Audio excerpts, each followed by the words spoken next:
Sur ce plateau d'Holobrac, situé entre 1000 et 1500 mètres d'altitude, où les vents y sont parfois très violents, surtout en hiver. Mais dès le mois de janvier, février ou mars, c'est la saison de la grande floraison des Crocus Venus.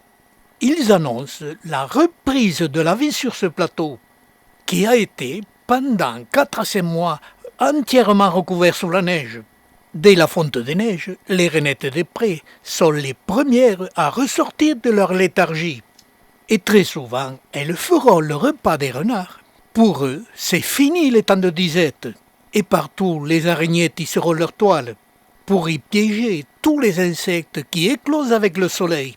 Ces insectes feront aussi le bonheur des petits des mésanges. Et dès la reprise végétale, les herbivores vont se gaver dans ces immenses prairies aux essences végétales variées. Et ce cheval, se perchant sur ces rochers, ne me contredira pas.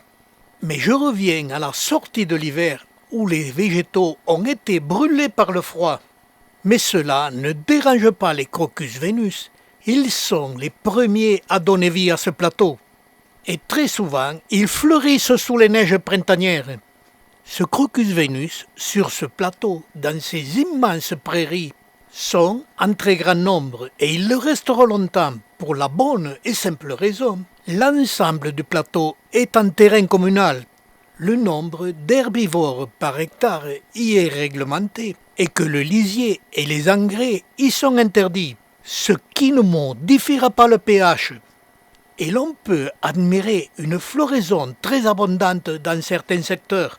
Sur ce plateau d'Holobrac, les Crocus Venus, qui se développent par milliers, ont leurs feuilles qui apparaissent immédiatement après la floraison. Elles sont au nombre de 2 à 3 d'un vert très foncé avec une bande médiane blanche. Ce Crocus Venus porte aussi l'appellation de Crocus albiflorus quand ils ont la fleur blanche et ont aussi l'appellation de Crocus nipolitanus quand ils ont les fleurs mauves. Et l'on peut dire que cette espèce peut avoir des fleurs mauves ou blanches, mais aussi avec toutes les variantes entre les deux couleurs, que je vous laisse admirer.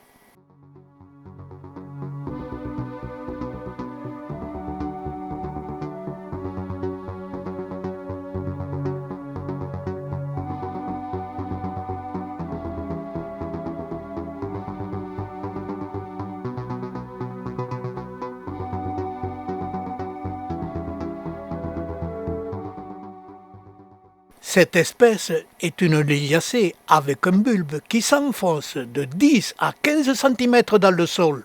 Ces bulbes sont les réserves de sucre qui permettent à cette espèce de vivre du mois de juin quand les feuilles sèchent, où elle se met au repos jusqu'à la fonte des neiges du mois de janvier-février l'année suivante.